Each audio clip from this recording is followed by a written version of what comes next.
Peaaegu on aeg minna, mida ma küll teen. Palju asju teha tahaks enne minekut veel. Läheneb meil ju oma kuu täiskiirusel. Joodikud tänuvad, palun tule kiiremini. Internetis näha vaid trellida alkohol. Juba täis oksed seda terve maja sein.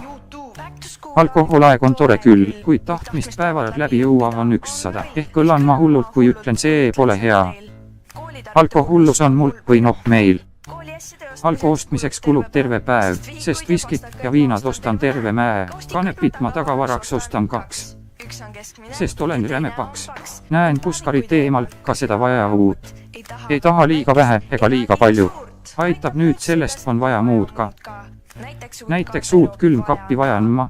Uusi jooke otsin, mis oleks üsna joodavad. Ega asi siiski ära jää, sest hinnad pole soodsad. Arvan, et ma seekord rahakotti laastan ja kannan samu jooke, mida eelmine aasta.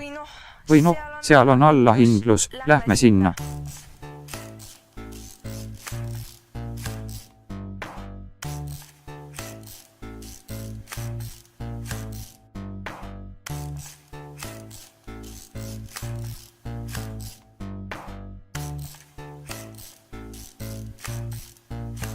Ah jaa.